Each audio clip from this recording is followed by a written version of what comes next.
Donc on a vu qu'il fallait une description objective du comportement des filles, qu'il fallait également définir ce qui est proche mais exclu. Et puis donc la chose sur laquelle on va un petit peu plus s'attarder, c'est comment mesurer la dimension pertinente, comme on l'a vu. Donc comme on l'a vu, selon le type de trouble du comportement, on va plutôt s'intéresser à une fréquence, à une durée, à une intensité. Et pour ça, en fait, ça va dépendre du type de comportement qu'on a. Donc, en général, si on a un comportement clairement défini, dans le sens où il a un début et une fin clairs, et puis qui n'est pas trop fréquent, dans ce cas-là, on va choisir de mesurer sa fréquence, c'est-à-dire combien de fois il se produit sur un temps donné. Donc sur ma matinée d'école, 2h30 par exemple, ou 3 heures, combien de fois il s'est produit.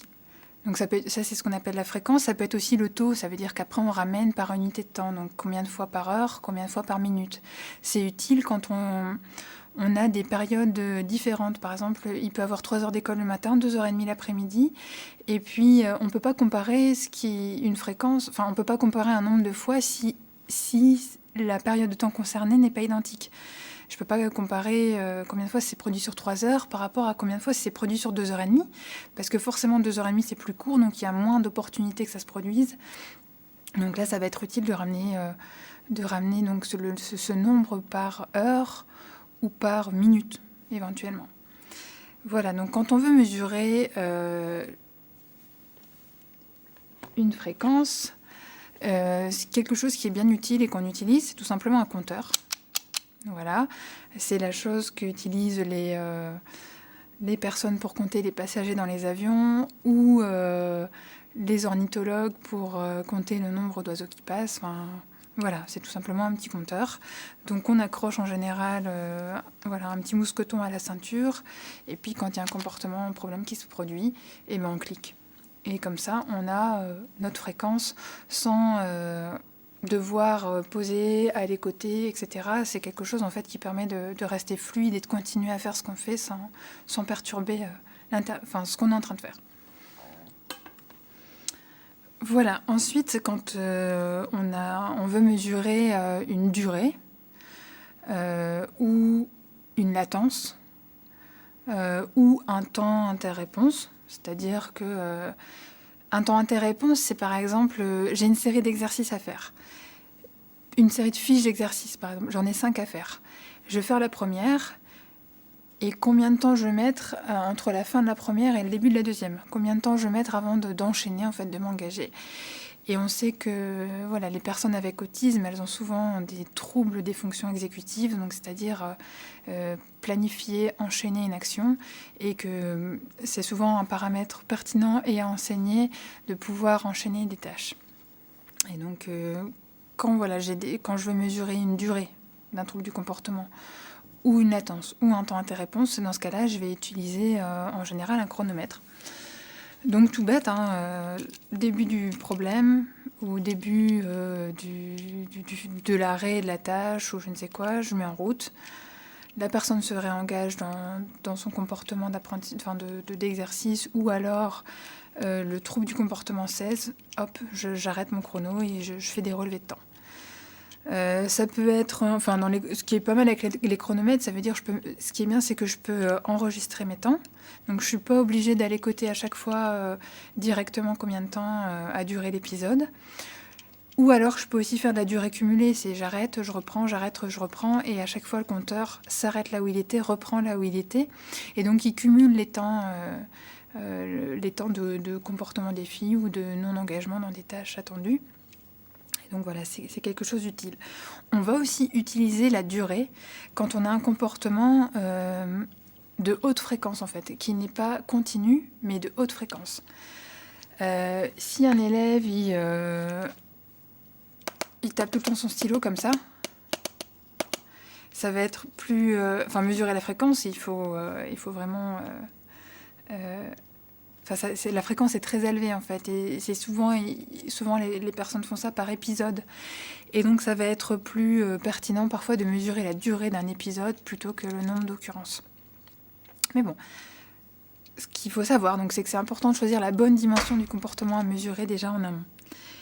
Et puis, on peut aussi faire de l'enregistrement, ce qu'on appelle par intervalle, justement. Quand on a des comportements de haute fréquence, ça veut dire on prend une période de temps. Je veux observer le comportement sur 10 minutes et je divise en intervalles de 10 secondes, 20 secondes, 30 secondes. Et à chaque fois, si dans mon intervalle, le comportement apparaît, hop, je coche que dans mon intervalle, le comportement est apparu et après, je compte le nombre d'intervalles pendant lesquels mon comportement est apparu. Et après, je peux avoir une idée de soit un pourcentage d'intervalle ou quelque chose comme ça, et une mesure de base justement sur laquelle me poser pour décider de l'intervention et comment je vais mesurer l'amélioration ou pas du comportement lors de mon intervention. Et je donnais cet exemple par exemple, une personne qui tapote.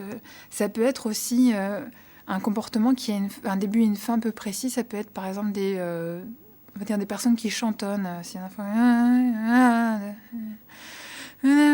C'est difficile de savoir quand est le début, la fin. C'est quelque chose qui module pas mal. Et donc, un enregistrement par intervalle, ça peut être vraiment pertinent dans ces cas-là. Une dernière manière de mesurer un comportement, on va dire, des filles, c'est par le produit permanent. Donc, en gros, c'est le résultat du comportement. Donc, si un objet a été cassé et que, on peut observer qu'il est éparpillé en morceaux, c'est ce qu'on appelle le produit permanent. Donc, ça peut être une dernière manière de le mesurer. C'est pas quelque chose qui s'applique... on ne peut pas l'appliquer comme ça tous les comportements. Ça peut être, par exemple, si on a fait un exercice, est-ce qu'il est fini ? On laisse aussi un produit permanent, la trace de ce qu'on a fait. Voilà. Donc on va maintenant regarder ensemble une petite vidéo où vous verrez un enfant qui a des comportements de mise en bouche d'objets.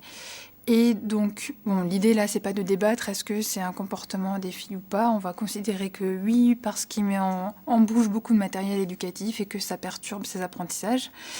Et donc, l'idée de le petit exercice que vous avez à faire, donc c'est en regardant cette vidéo, de définir de manière objective ce comportement, de définir aussi les comportements exclus mais proches. Et puis, enfin, de définir un moyen, la dimension qu'on coterait, et puis le système de cotation qu'on mettrait en place. Donc, je vous laisse regarder la petite vidéo, définir le comportement, les comportements proches mais exclus, la cotation, le système de mesure du comportement. Et puis, donc, on en discute juste après pour donner des pistes sur ces 3 paramètres.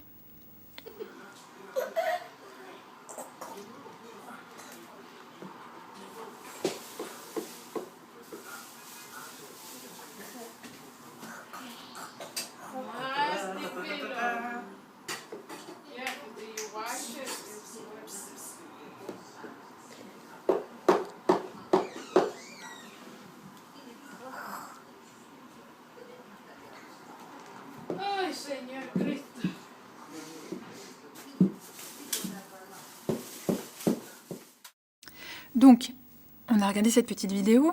Donc, on voit l'enfant porter à la bouche des objets. Notre définition, ça pourrait être l'enfant porte à la bouche tout objet non alimentaire ou des aliments qui jonchent sur le sol, par exemple des miettes de pain. Ça peut être, par exemple, notre définition pour ces comportements de mise en bouche. On peut aussi dire que c'est considéré comme mise en bouche seulement si l'objet y passe le seuil des lèvres. Si l'enfant tapote l'objet sur ses lèvres, dans ce cas-là, on ne le considérera pas comme des comportements de mise en bouche. Exclu, donc mise en bouche des aliments qu'on lui propose, parce que forcément, on attend dans ce cas-là qu'il les mette en bouche, forcément. Et puis, si l'objet ou l'aliment souille et touche les lèvres, mais ne passe pas leur seuil. Donc ça rejoint le critère qu'on avait mis dans la définition, qui est que ça doit passer le seuil des lèvres. Donc la mesure qui semble la plus pertinente dans ce cas-là, le comportement, il apparaît, mais il n'est pas non plus trop fréquent au point qu'on ne peut pas bien mesurer chaque occurrence, auquel cas là, on va mettre en place tout simplement une mesure de fréquence avec un compteur. Donc je prends mon petit compteur, chaque fois que je vois une mise en bouche, je la clique et puis j'aurai un nombre de mises en bouche sur un intervalle de temps. Voilà. Donc là, on va regarder la deuxième vidéo et je vais vous laisser... Alors là, je ne vous dis pas le comportement qui est à côté, je vais vous laisser le nommer, le définir également les comportements proches mais exclus, et puis le système de mesure qu'on pourrait mettre en place. Donc ça, c'est un comportement bien sûr qui est un peu différent et qui demande autre définition, autre système de mesure que ce qu'on a vu précédemment. Et on se retrouve juste après pour, pareil, pour proposer justement une définition et un système de mesure.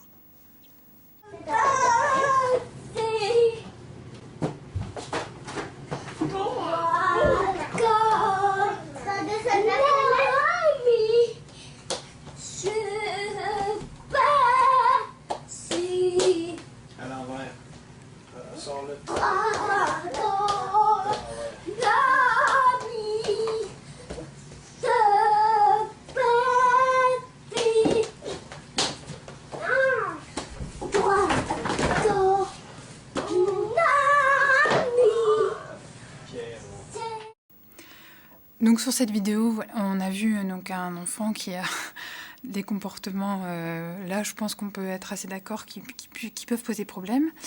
Et donc le comportement à côté pourrait être intitulé déambulation avec vocalisation par exemple. Ce que je fais, c'est des propositions, hein. Je veux dire, on peut bien sûr définir les comportements de manière différente et puis inclure, exclure des comportements selon le fait que certains ressemblent ou pas. On verra toujours que c'est en fonction de la fonction justement.